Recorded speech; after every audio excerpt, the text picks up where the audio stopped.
Welcome to the Unstoppable Profit Podcast. This podcast will give independent insurance agents all of the tools to grow your business and live life on your terms. Wherever you are today, if you're starting with nothing or well on your way to the success you desire, with the right people, processes, and promotions in place, you will be unstoppable. And now I'd like to introduce your host, Mike Stromsoe. Greetings, everybody. Welcome to the next episode of the Unstoppable Profit Podcast. And I have back for another round, a very special guest, because had Kevin on client cloning systems, and we had such phenomenal feedback about the gold nuggets. Yes, the gold nuggets. Kevin was dropping these, but they were real gold nuggets on the podcast. And I said, we need to bring Kevin back. And because I know he's got more. So Kevin, welcome back. Hey, Mike, thanks. It's really good to be back here. I'm looking forward to today. Yeah. And since you and I, we were talking before we went on today about, quote, when we grow up, et cetera, we can also say, welcome back, Cotter, right? Yeah. That puts us squarely in the 70s and 80s. Yeah, exactly. So, and John Travolta and Vinnie Barbarino and the rest, Horseshack, and on we go. So, Kevin, we were kind of wrapping up on the last podcast, all things promotion and marketing, and that's your area of expertise. But in case somebody missed the beginning of that, give everybody 1 to 2 minutes. Who's Kevin Donlin, and why should we listen to anything you have to say? All right, Mike. Well, thank you. So my business, my company is Client Cloning Systems. What I focus on is helping people grow without paid advertising, without a whole lot of paid marketing, really, a lot of internal inside out growth. And I started in marketing in 1994. I may have sold the first ebook on the internet. That was in 1994. It was called How to Find a Job on the Internet. You had to send me a check for $10 and write your email address on the memo line, and then I would email you the product. That was some fun beer money, and I got introduced to e-commerce in 1994. Then I was webmaster for FedEx.com for about 2.5 years until 1998. That's when I struck it out on my own. Since 1998, I've been doing marketing, advisory services, and copywriting for clients around the United States, with a lot of sales gains for $1 million and more on multiple occasions. I'm the author or co-author of 5 books on marketing, and including the upcoming book later this year, The Client Cloning Blueprint. So what I'd like to talk about today would be a couple of ways to grow your business from the inside. One would be retention, which I know is really important to your audience. And then second would be a more general just collection of marketing tips that require little or no ad spend. And it's more about thinking smart as opposed to working harder, working smarter instead of harder. And that's what's available to everyone. If you just get a little creative and look outside your own little world, there's a whole bunch of things you could be doing, and we'll talk about some of those today. Yeah, and I learned that this morning in my own time of personal development. They were talking about getting away from the herd. Exactly. Because everybody's part of a herd, and sometimes we can't get our mind out of the herd mentality because we're in the herd. But really, the next big wins are what's away from the herd, and that's exactly where you're going to take us today. Yep, that's part of it. That's fantastic. And, that's our encouragement here. If you just get 1, 2, or 3 ideas from these podcasts and you actually take action on them, that's when everything's going to change. And sometimes there's going to be massive wins. Sometimes there will be lessons, but it's the lessons that make us who we become. So, Kevin, let's get into helping some people. Sound good? Cool. So let's talk about retention real quick. So tell me, from your insurance perspective, what does retention mean to the typical agency head?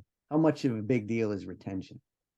Well, I can tell you this because I have a formulated spreadsheet that is plug and play.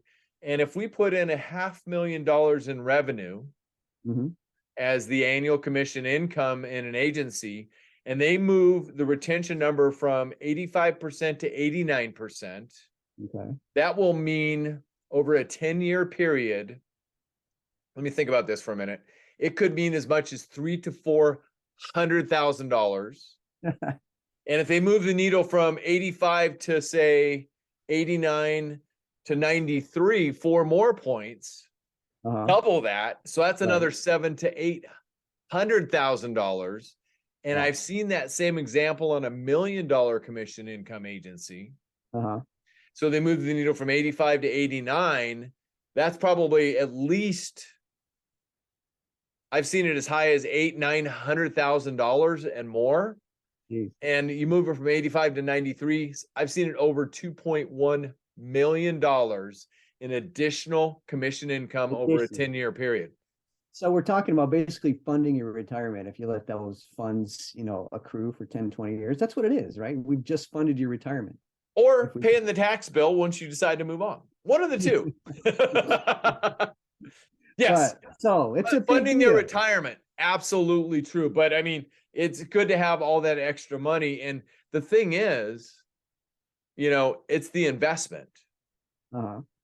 And I'm not sure if it was Ben Franklin or Warren Buffett said the best investment you can ever make is in yourself. I think that was Warren Buffett. Yeah. Yeah.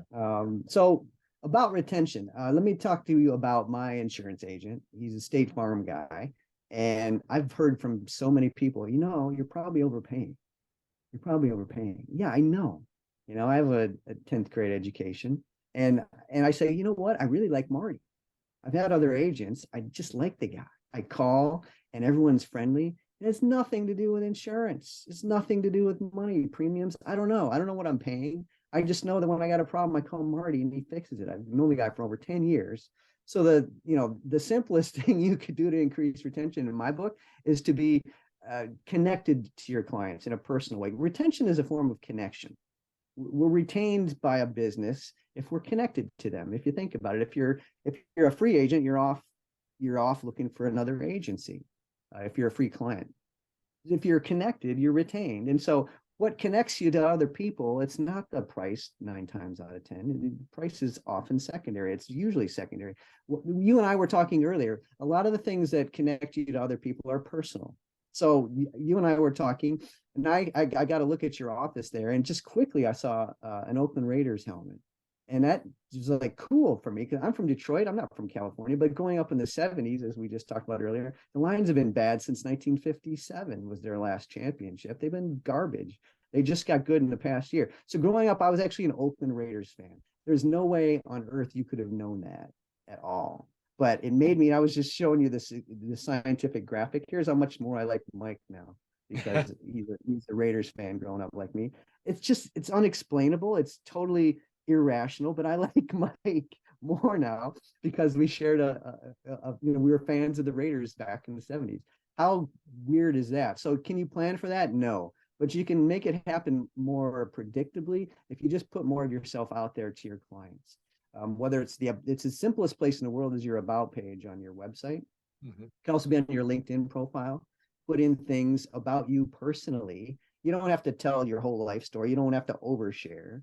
Don't talk about your blood sugar or, the fact that your mother-in-law is dead and you're really happy about that. That's oversharing. But if it's your personal stuff about your hobbies, for an example, from my own business, I post almost every day on LinkedIn. And I did a post back in October about a Spartan obstacle course race I had run. So that's one of my personal favorite things to do is I run obstacle course races. There are mud races, there's barbed wire, rope climbing, you carry 100-pound rock, and it's tough stuff. And there's 100% chance of getting injured. The last one I'd lost 4 toenails. And, my wife is going, why do you do that? I said, it's fun. And then she's looking at my foot and I've got, 6 toenails and 4 just appendages that look like sausage. And she says, fun. And anyway, I posted about the Spartan race I'd run and I got more comments, more likes, more interaction than any brilliant marketing stuff I've written about ever. It was like the most highly interacted with post I had done. And to me, that's a success because people were looking at my profile. I was starting conversations with people, totally unpredictable. But because I'd put something personal out there about me, bam, all these people reacted to it and, go figure. So I've retained more people in my orbit on LinkedIn. They're coming back. We've had connections as a result. So if you can do that on your about page and your website, your newsletter, if you're sending one out, and you should be in some form, the web page, the communications, your LinkedIn, all these places are opportunities to just make a personal connection to your clients. And the more of those you can make, it's just like Velcro. The more teeth that hook on to the fabric, the closer you're connected, the more tightly you're retained. So that's a first easy tip. The cost to you is $0 to be more personal and engaging and to be more real. You know, people don't want to do business. I don't want to do business with a quote machine online and just type in my age and my income and get a quote. That's complete. I don't know where that's coming from. That's completely inhuman. And as we get more into, you know, artificial intelligence in the coming days and weeks and months, I would really enjoy a little bit of human intelligence and human interaction. And that's what you can do to retain your clients, is to just be personal and be personable. You know, the way to be interesting is to be interested in other people. Right. Let's pause on that. Yeah. The way to be interesting is to be interested. Yeah. And like most of my best ideas, that's not from me. That's from a guy by the name of Jay Abraham. I learned that back in the 90s from him, one of my marketing mentors. So be interested in your people. And you can use this thing. It's called a CRM. I don't know what every specific agent's going to have in their business, a customer relationship management software. I use Salesforce, and I got all these things from every phone call I make with someone. I put in another little note, so I know where they live. I know the names of their kids. I know their hobbies, where they went to school. And after we hang up here, I'm going to open up Mike Stromsoe's file, and it's going to say Raiders fan in the 70s. And that's my new addition. And so that's how I never forget stuff, is I don't have to worry about forgetting. You got technology. Use the technology to be more human. Use the technology to make better personal connections, and you can't help but set yourself apart. So that's a quick little tirade on retention for you. Deep, significant, meaningful HI relationships. Mm-hmm. Human interaction. I love that. Human intelligence, human But interaction. your numbers were fantastic. I've never heard you say that. I've heard you talk a lot about retention. I would like to see that spreadsheet, or you and I have to talk later, because I'm going to write that up in an upcoming article. Those are some fantastic. You funded your retirement. If that money just doubles once, right? 100%. Over 20. Geez, that's incredible. It's proven. In fact, recently had an agent here. We were working on their business and had proven numbers that their retention uptick was continuing to go up. And part of the key strategy was their newsletter program. Super. Online and offline. She said that's the only thing that's changed. That in our business practice, we've continually improved our people. We did two things. We continued to improve our people, and we started the newsletter program. Right. And So boom. let me talk secondly about newsletters. That's an area of expertise for me. I am a copywriter. I do a lot of direct mail. And when I say, do you mail a newsletter to people? People hear, do I email something? And so they'll say, yeah. I say, on paper with a stamp? No, I email. So mail and email are different verbs.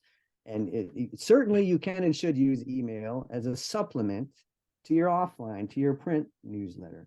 And I've been mailing one off and on for close to 17 years to my clients. And it does not need to be expensive. In fact, it shouldn't be at the beginning. Anything on paper is better than nothing. And so let's just deconstruct the word newsletter. It's news in the format of a letter.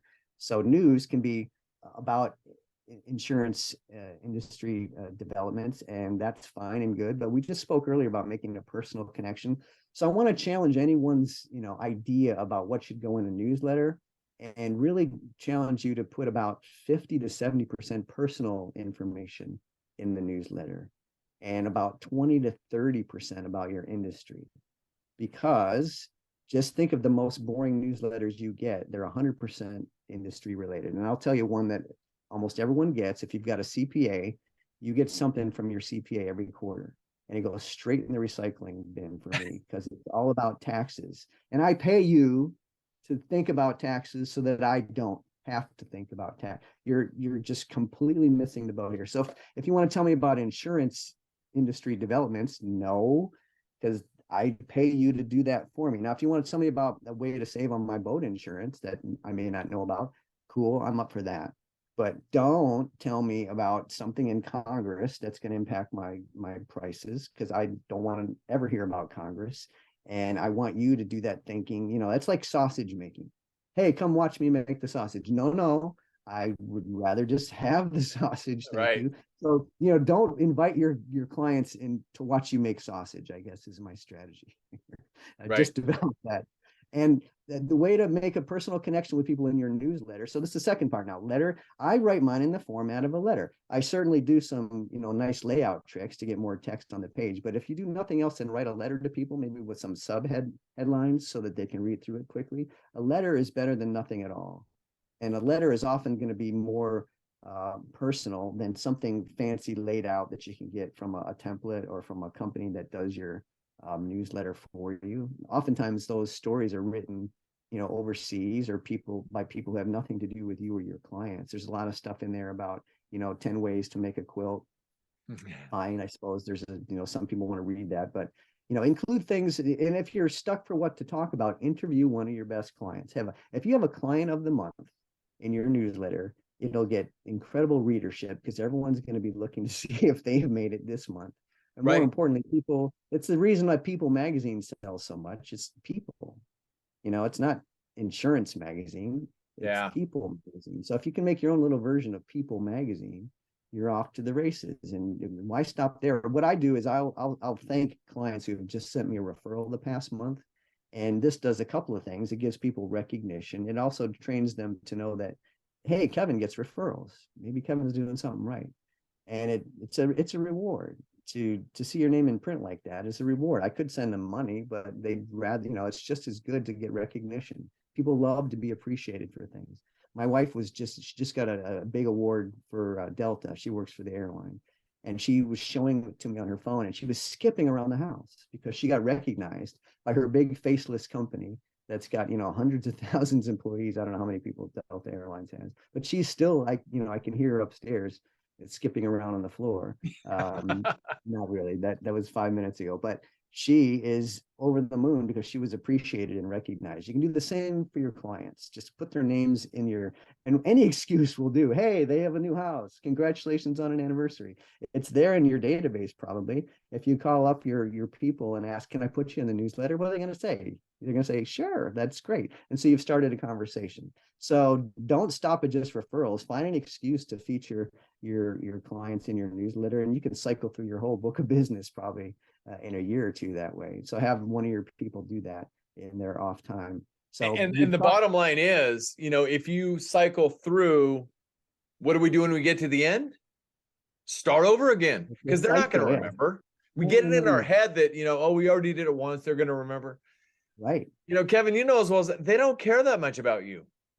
No. Everybody's playing their favorite radio station, WIIFN. What's in it for me? And that's where you want to enter the conversation. You want to enter that conversation, right? Yeah, exactly. So you can, so that's anything you can do to get your client's name into your newsletter. Then you've got content, you've got the stories, or they write themselves. If you've just got a specific set of things that you recognize people for, referrals, new homes, anniversaries, kids graduating, kids getting their driver's license. Hello, there's another, name on the policy. So things like that, milestones, that could be half a page there. And then talk about your own, talk about your pets. People love dogs and cats. You can have a pet of the month from your office. So there are all kinds of human interest angles that can go into your newsletter. And then, of course, put in one little bit from you about how you're helping people. And of course, if there's a new couple of Google reviews about you or reviews on Yelp, yes, those can go in there too. We're so appreciative. Social proof. Absolutely. So as you're starting to see now, that's really there's no shortage of ideas for what to put in a newsletter. And you want to put the thing on paper, however. Now, let's say that you've got, hundreds, thousands of clients and you can't afford to mail to everyone, or you don't want to, or don't think it'll work for you. Just pick your top 5% of your clients, the people who really matter, and mail something to them, and then email the same thing to everyone else, and see what happens if you just do some triage here and take your top 5%. You can roll it all the way up to the top 20%, let's say, but test it on a small scale and see what happens. On the people who are already ideal clients, are already sending you referrals, test it on them, and you'll probably get a lot of bang for your buck that way. So this doesn't have to be something that you roll out to everybody initially, but it should certainly be something that you should be mailing to your top 5 to 20% of your clients as a test case. And quarterly, is kind of a bare minimum. I would suggest monthly, because as you just said, Mike, people forget about you. They don't care about you. And I love my agent, but I haven't got anything personal in the mail from him in about 5 years. How long? And 5 years. It was a thank you note Mm. or a referral I sent him. And so maybe I need to do more referrals, fine.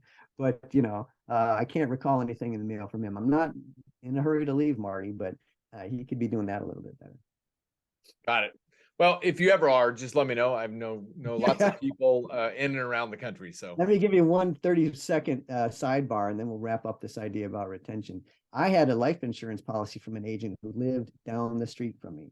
I saw him every day, or at least walk by his house walking my dog every day. I never got a personal contact from him. We would wave, but he never said, "Hey, thanks for not dying. I don't have to pay out." He never talked about my policy. We never did anything.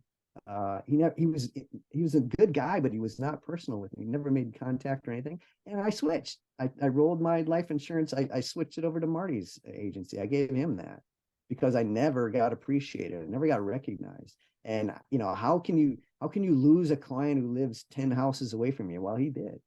And it's because I just didn't feel appreciated. I was reminded with the 2x4 of that exact thing when I was studying the Nordstrom company. In fact, I still have it right here. It wasn't your wife's airline. Forgive me in advance. Okay. But I still have the boarding pass. Wow. And I was studying the Nordstrom company on the plane. And people want two things more than sex and money, right? Okay. Recognition and praise. Bingo. Yeah. And so you were just talking about that. I mean, they want to be praised and recognized. And it's not all about money. It's not about tangible things. It's really about that praise and recognition. And that's what, everybody's clamoring for. And you have to be careful not to overdo it, but you have to do it in the right strategic way. And that's where you come in. You position it the right way. And I couldn't agree with you more in the fact that the agent that I just referring to has the uptick in retention and is really doing a lot of things moving in the right direction. Incredible agency. Has also segmented their clients, is what we call it. Yeah. Okay. Yeah. And in some areas of the company, they call it tiering clients, really intending the same thing. With that being said, in tiering their clients or segmenting their clients, she only direct mails the newsletter to the upper echelon. Bingo. And then everybody else gets what they get. But it's that the 80-20 rule, the Pareto principle, right, always in effect, right? So that's it's that upper echelon of people that are driving the majority of the revenue, and that's who you want to build that depth of meaningful, that deep, significant, meaningful relationship with. I want to feature you and her in my upcoming book, The Client Cloning Blueprint. So you and I have to talk. I got to get in touch with her. That's fantastic. So that's how you do any new idea that you want to test. A lot of what I do involves testing, which means a lot of failure, right? I do direct response marketing. What I write requires a response. I don't write clever stuff that you see on the side of a bus driving past it. What was that? No, I'm asking you to call or click or visit or scan this QR code. And so I know what's working. I know what I track my LinkedIn posts, and that was garbage. And so and that time of day was bad. So I'm adjusting continually. So the way to do this, to test and to learn in your business, is what you just said: is tier it. I say triage, so it's the same idea. Pick a segment of your client base and test these ideas out. And I couldn't agree more with the idea that mailing anything, start with 5 to 10 to 20% and see how it goes, and then roll it out. Exactly. Great stuff. Fantastic. So we talked about retention, and it's part of the super complicated business plan. Everybody pay close attention. You don't want to miss this. Get clients, keep clients. This is the keeping clients part of the business plan. Thank you, Kevin, for supporting that. And to your offer, thank you for the consideration. I have the formulated sheet, which I'll be happy to talk to you about more. And I also have 22 years of a history of sending newsletters based on the 60-20-20 formula, similar to your 70-30 formula. You said 70% personal information and relationship, 30% industry. I learned the 60-20-20 which Okay. is 60% relational, Uh-huh. 20% industry, and then Mhm. 20% mindless. Okay, yeah, that can work Because, too. Yeah, like puzzles. what's that platform? Oh yeah, face. Mindless, yeah. I'll just leave that on the table there. So anyway, Right, cat videos, yeah. So yeah, there's a place for that. yeah, and People need. comics and other Mhm, fun stuff that, crossword mhm, puzzles as an example, whatever. So, and I also have the entire arsenal documented and I have all the samples. So that'd be a really fun thing to dive into sometime. So let me know. excellent. Super All excited right. about that. So, Kevin, because you're in the third piece, specifically promotions, which is part of the simple 3-step proven blueprint that Mhm, we help agents with in UPP, the promotions, and that's what you do. So, Kevin, mhm. what other marketing strategies are working to sell a high trust service or product? And that's what the insurance industry is. Mhm, They need to be able to trust you because what we're doing, we're protecting assets and mhm, we're protecting something that people work their entire life for and they mhm. all work so hard for. So we're protecting those assets. Sometimes they don't want to hear about it. So what good marketing strategies, can you share a couple tips on that? So I want to give you a strategy and then a tactic, and you Cool. start waving your hands if we're going over time here. I want to be conscious of our timeline here. The strategy is a concept called funnel vision, which I also got from my mentor Jay Abraham back in the 90s. What we all suffer from naturally is tunnel vision, the opposite of that. We look at the world, uh, with like through a pipe, let's say, and we're just looking at what our competitors are doing. It's really limited. We're copiers copying the copycats. The opposite of that is funnel vision, which is like holding up, a funnel that you would pour liquid into, or a satellite dish, and you're just collecting input from everywhere. The application of that is just look outside your. So what you did, you got an idea on an airplane about Nordstrom. You wrote it on an airplane ticket. That's funnel vision. You exemplify that. You're pulling ideas from other industries. And so I make a good living doing that because I get all my best ideas are other people's ideas, A, and B, most of the best ideas for a specific client that I will apply have come from another industry. And so it's completely different when it's applied to another industry. Want to stop Can me? I throw a seed in there for everybody watching or listening? Yeah. Kevin makes a very respectable living. I'm here to tell you that I created generational wealth implementing these strategies that we learn. Back to you, Kevin. Mhm. Yeah. So let me get into something that you're very good at, which is niche marketing. So the idea of niches, and I'll let you expand on this. I want to throw this idea at you, and then we'll have some back and forth. Who's the highest paid person in Major League Baseball? Would you guess? Question. I don't follow Major League Baseball. Let me think about this. Aaron Judge. Good guess. No, Okay. that's I not only out hear there. that because he's pretty successful Yeah. and he plays for that team. Now, we could go on. The hint here is it's not a baseball player. The person who makes the most money every year in baseball is an agent. His name is Scott Boras. He makes about Oh yeah. Yeah, I've heard about him. $120 million a year. He and his agency. It could be more by now. And the reason he makes so much money in baseball is because he originally started in his own little niche. He became an agent back, I believe it was the 80s. And he got his first two clients who were baseball players. He said, I'm the only agent you're going to find who's a former pro player and an attorney. Because it turned out he'd played minor league ball. And so these Wow. guys go, well, that's interesting. Yeah, I'll go with Scott. There are all these agents pitching him, but Scott Boras, I don't know if it was necessity or a genius or whatever. He created his own little niche. I'm the only baseball agent who's a former player and an attorney. And bam, the rest is, hundreds of millions. He's probably over billions in revenue now. So he created a niche, not both in who he was going after and his unique qualifications. Mhm. So you can take this idea and run with it all day. You specialize in helping agents, pick niches that turn into riches for them. And your own agency is an example of that. But you can get ideas like if you're stuck for how do I pick a niche, for example, well, just look at other people in other industries who have done it, get out of your own little trench and look at some funnel vision here. And I think Scott Boras's example should give anyone some excitement and some new ideas in the way of looking at niches. So, do you want to expand on that? 100% agree.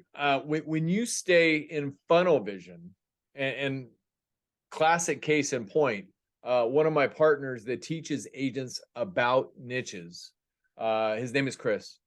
Okay. He had an idea and he broke away from the herd. In fact, I'm not going to go too deep into his story. I always want him to tell it. But the idea said we need to go to a truck stop at 3:30 in the morning and spend time with these people and learn what's going on. No. And they showed up at the truck stop, and guess what? They were the only insurance agent within miles at 3:30 in the morning that day. Right. So they built relationship. They learned what was going on. They learned how to serve the marketplace in a higher and better way. And nowadays, you've heard of FedEx. You mentioned FedEx. You used to be their webmaster. I was, yeah. Yeah. So FedEx is one of them. And what's that company that my wife hires to show up at our house 4 to 5 times a week? You might have the same issue. The florist? No, it's run by that guy Bezos. Starts with an A. Yeah, that's Amazon. I just ordered. Yeah, Amazon. I'm being facetious, everybody. But, FedEx and Amazon is who they serve. And it was those early morning sessions where they broke away from the herd. And now they've created dominance, complete dominance in the industry. Not only that, they are bigger than niches. They write programs and they have what they call the pen. Yeah. And that when you have the pen for an insurance program, and all of you in the industry know exactly what I'm talking about, you have the power and you have the control and you have the ability to not only dominate, but to completely control your destiny and the future of a given point. So just like Scott, I mean, he's got it and he controls it. And people clamor to work with Scott because, well, all these independent drivers for both those companies clamor to work with Chris and his company. It's because like they have something nobody else can offer. That's incredible. He's created his own little gravitational field. At some point, your success gets so big that you achieve liftoff. I'm mixing my metaphors. I'm going from a planet to an airplane here, but Scott Boras now has a gravitational field, just like Amazon and just like Chris. Now he's attracted so much success. It's self-fulfilling. It's your game to lose at that point. And that's what correct. He did, gosh, I mean, I think, whether he knew it or not, Chris borrowed an idea from, private, from the FBI or from local police, is showing up to interview suspects or persons of interest at 3:30 in the morning. Who does that? Here's the other add-on for anybody watching or listening out there. He did something that nobody else was willing to do. Mm-hmm. And there's the game changer. That's so what can you do to change the game that nobody else is willing to do? And what answers are you going to get 3:30 in the morning? 100% truth, right? No one's going to be, they're going to be too groggy or incredulous. Who are you? Why are you here? You're going to get nothing but the truth. Well, I'll share something with you. Another thing from my past that you don't know about. I used to drive trucks, and I used to drive produce trucks into the LA market in the middle of the night. Wow. And you get all these semi drivers who have been up for days. And, back then in the late 70s and early 80s, they were on some kind of enhancement diet program to keep themselves awake. And they were in a bad mood all the time. So, it is what it is. So back to strategies that can help agents. So the first thing is, you want to be gravitationally pulling in a marketplace, right? That comes after your success is snowballed to the point where you just got success feeding on success. But it starts with a good idea and by willing to do something that other people won't do. That costs you nothing. It costs you zero to go somewhere at 3:30 in the morning and be brilliant. And that's just creativity and just a little bit of coffee. It costs you nothing to pull an idea from another industry. These are all zero cost ideas here. And these ideas are circling around people all day long, every day. I mean, everywhere I go, I've been bing, bing, bing, bing, bing, bing, bing. And my wife says, come back to me. My mind is constantly marketing. What can I do with this to create this explosion, right? All right. So let me give you a quick other one here. Now, I don't know how it could apply given specific regulations for specific policies. But the idea of an endorsement letter is something I want to leave you with.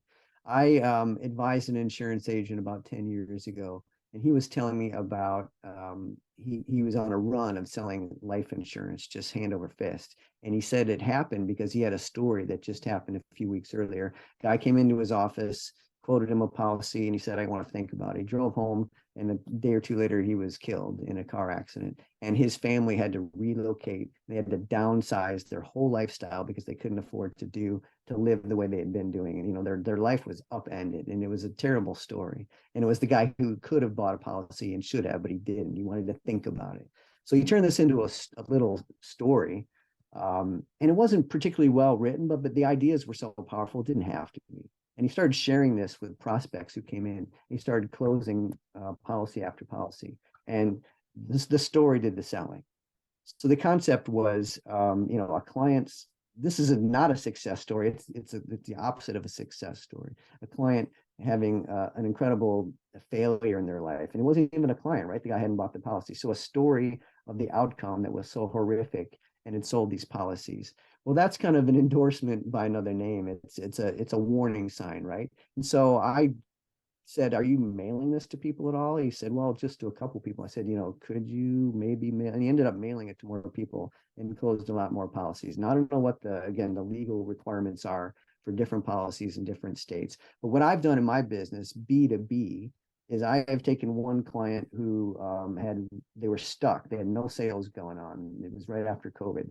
And I took one of their client success stories. This is the opposite of, the warning sign. It was a big success. I turned their client testimonial into a 2-page letter, and it was written in the voice of the client who got the success, and they agreed to this. And so the client of my client agreed to let us tell their story. We put it on paper, mailed it to, I think, only 30 companies. We put $300,000 in the sales pipeline in about 60 days, and they're still opening new accounts. They're opening new states across. They're still mailing this letter. And I just did an updated version of it, and we just mailed it again in December, and we mailed it to 13 organizations and got 3 sales scheduled. There's about $150,000 in the pipeline. It's an endorsement. Right. So the principle here is, instead of you selling to people, it's let your clients do the selling. And it's a peer-to-peer conversation, which is a completely different dynamic than a company or an agency selling down to a customer or a client. It's person to person. And so there's no sales resistance when you get a letter from someone else saying, I want to tell you about, this was an example. They said, I want to tell you about this company that wrote this software for me. Well, what's to stop you from having one of your best clients be the author of a letter that says, I want to tell you about my insurance agent, Mike, or my insurance agent, Chris? I'm sure it's eminently doable. I haven't checked on the legality again on this in about 10 years since I last worked with this particular agent. But if you can come up with an endorsement letter from one of your top clients and have them agree to be the author of it and mail that to people, you see if that doesn't convert some more sales for you. It's almost always going to work for you because it's an endorsement. It's a referral on stilts is what it is. It's the letter, it's the words of a very happy client going out to groups of people, dozens, hundreds of people, however many you want to mail to, and it's going to move the needle for you, especially if you make a phone call after it, depending on who you're selling to and what contact information you have. So the concept here is an endorsement letter instead of a lead generation letter or a sales letter. You see if that doesn't change the dynamic for you and increase your sales. I'm willing to bet that it will. 100% it works. And I've done it. In fact, the people that gave me permission to do that not only gave me one of their envelopes, gave me their letterhead and everything else. And I just converted it to the list and started sending it out. The lesson, we either win or we learn, right? Yeah. The first batch, I forgot to change the phone number on the letterhead, and everybody started calling his office. So I quickly said, throw those away. Let's get some new letterhead with a direct line in our office as the response phone number. And all the calls started coming to us. But the bottom line is the calls started coming. And the power of that, absolutely. It works. And that was more recently than you mentioned. It works because it's not what you say you've done for other people. It's what other people say you've already done for them via an endorsement letter, via other forms of social proof. The sky is the limit. absolutely it can happen for you. It just simply takes one word. Mhm. Action, So, yeah. Kevin, you've got ideas upon ideas to help people in the promotional and marketing realm. You're an expert at what you do. Billions of dollars in sales generated because of your efforts. Author of 5 books. Thank you. You're welcome, Mike. I would say hundreds of millions. I wouldn't go to billions with a B yet that I can track, but I can confidently say I know of one client who grew to $100 million in sales mailing one of my letters. It wasn't all due to me, but yeah, I've been there and helped people. And yeah, it's just a matter. So what's nice about this, and we'll wrap up, is if you've got testimonials, then you've got the seed of an endorsement letter. It's just a matter of expanding on it, getting permission. And if you've got a different drilled down add-on to the entire social proof arsenal. Got the stuff already. And if you've got one happy client, you can have 2 and then 4 and then 8 and then 16. That's what client cloning is about. So you've got all this stuff in your business now with the right moves and some creativity. If you're willing to do, as you said, which is a brilliant way to end this, do what other people are unwilling to do, you'll get success that they're not deserving of. Do what others are unwilling to do. Bingo. That's you've got there's no one in front of you on that road. Exactly. Guaranteed. There's no one. And that's why there's very few people up at the top of the high achievement plateau, because most people aren't willing to do the work. Yeah. So I'm going to wrap up here because we could talk for another hour and a half. I apologize for anyone who needs to take a bathroom break. Can I just tell people where to find me? And yeah, you read my mind. Quit reading my mind, Kevin. How can people find out more about Kevin Donlin? I know how these things end. So the best place is my website. It's clientcloningsystems.com. It's www.clientcloningsystems.com. You can request a free client cloning kit there. I'm happy to mail that out to you. I practice what I preach. I mail this thing to you if you give us your mailing address, and it comes in a interesting package. I'll leave it at that. And people can also find me on LinkedIn. I'm happy to connect with you there. Fantastic. Kevin Donlin, thank you. Thank you for pouring in to Unstoppable Nation strategies on effective promotions that work. Thank you, Mike. And I can't wait to work with you and figure out some more stuff to help everybody out there in Unstoppable Nation and in the Independent Insurance Agency channel. Thank you again. You're very welcome. Delighted to help. All right, everybody. Hey, thank you for joining us on the podcast. And if this is your first time on the podcast, welcome. My name is Mike Stromsoe. I'm widely recognized as a leading author, speaker, and coach for the independent insurance agency industry. You can learn more about me at unstoppableprofitproducer.com. And if you're looking to attend one of our live or virtual events, our live event portal is beunstoppablebootcamp.com. And of course, we run our virtual events at uppfaststart.com. All of our events are designed to share with you our best money-making strategies, developed over 35 years of research in your industry, 100% of the time as a proud independent insurance agent. And we share it all with you to help you grow your business, create wealth, so you can have more freedom to live life on your own terms. And if you got great value out of today, please share this podcast with somebody else you care about, another agent, even another business owner. And it's easy to do. Just go to unstoppableprofitpodcast.com, go up to the top, click subscribe, copy the link, and just send it to them. Text it to them, email it to them, whatever. And they will be involved and they can continue to learn, because we publish this every week to help you grow, create wealth, and have more freedom. That's our goal. Thank you for joining us today. And make sure that you join us on all the podcast channels. We're out there on Apple Podcasts, Spotify, Stitcher, Amazon, and more. And of course, at unstoppableprofitpodcast.com. Make sure you subscribe. Kevin Donlin, thank you, sir. You're welcome, Mike. Thank you. Get out there and make a difference, be unstoppable, and leave no regrets. Remember this. You got this. We believe in you. I'll see you in the next episode. You love the podcast, but don't know where or how to get started? Come join our next virtual training while seats are still available. Register now at uppfaststart.com. That's uppfaststart.com.